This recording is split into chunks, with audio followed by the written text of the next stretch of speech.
ఎన్నికల ప్రచారంలో భాగంగా మంత్రి కేటీఆర్ ముక్తల్లో రోడ్ షో నిర్వహించారు. ఈ నేపథ్యంలో డిసెంబర్ 3 తర్వాత మరో 4 కొత్త పథకాలు తీసుకొస్తామని అన్నారు.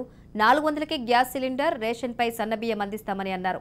సౌభాగ్యలక్ష్మి పథకం కింద ఆడబిడ్డలకు 3000 రూపాయలు అందజేస్తామని అన్నారు. కరెంటు ఇవ్వటం లేదన్న కాంగ్రెస్ నాయకులు తీగలు పట్టుకుని చూడాలని అన్నారు. రోజుకు 3 గంటల కరెంటు కావాలా, 24 గంటల కరెంటు కావాలో తేల్చుకోవాలని అన్నారు. ఈ ఎన్నికల్లో బీఆర్ఎస్ కు ఓటు వేసి గెలిపించాలని కోరారు. మక్తల్లో గాడిదలకు గట్టేసి ఆవులకు పాలు వింటే పాలు వస్తాయా? పక్కా రావా?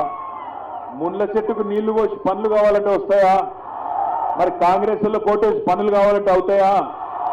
మరి ఎవరి కోట వేయాలా? పక్కానా?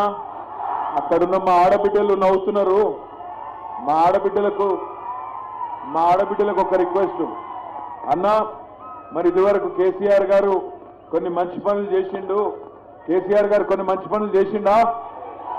ఆసరా పెన్షన్లు ఇస్తున్నది ఎవరు? కళ్యాణ లక్ష్మి తెచ్చింది ఎవరు? రైతు బంధు తెచ్చింది ఎవరు? కేసీఆర్ కిట్లు తెచ్చింది ఎవరు? తాండాలను పంచాయతీలు చేసింది ఎవరు? రైతు బీమా పెట్టింది ఎవరు? కేసీఆర్ గారు మీకు చెప్పమన్నారు మక్తల్లో పక్కగా. భూమి ఉన్నా లేకపోయినా, రైతైనా, రైతు కూలి అయినా, కౌలు రైతైనా తెల్ల కార్డు ఉంటే చాలు రైతు బీమా ఇచ్చినట్టే 5 లక్షల జీవిత బీమా, కేసీఆర్ బీమా, ప్రతి ఇంటికి ధీమా అనే కొత్త కార్యక్రమాన్ని కూడా తీసుకొస్తా ఉన్నాం. ఇక్కడ అసైన్డ్ భూములు ఉన్న వాళ్ళు ఉన్నారు. ఎవరన్నా అసైన్డ్ భూములు ఉన్న వాళ్ళు చేయలేవట్టు. అసైన్డ్ భూములు ఉన్న సోదరులకు కూడా శుభవార్త. అసైన్డ్ భూములకు కూడా పట్టా భూముల మాదిరిగానే సంపూర్ణమైన హక్కులు మీకు ఇవ్వబోతా ఉన్నాం డిసెంబర్ 3 తర్వాత. మంచి పనేనా?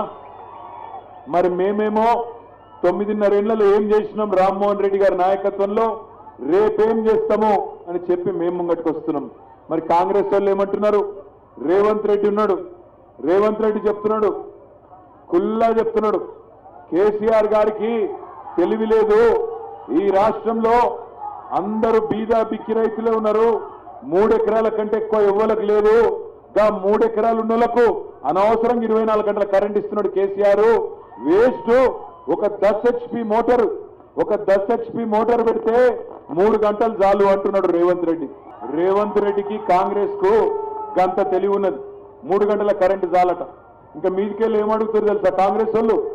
రేవంత్ రెడ్డి అంటున్నాడు నిన్నయాల, ఏమంటున్నాడు? అసలు కరెంట్ ఎక్కడ వస్తుంది? నా కరెంట్ పడతలేదు, కరెంటు లేని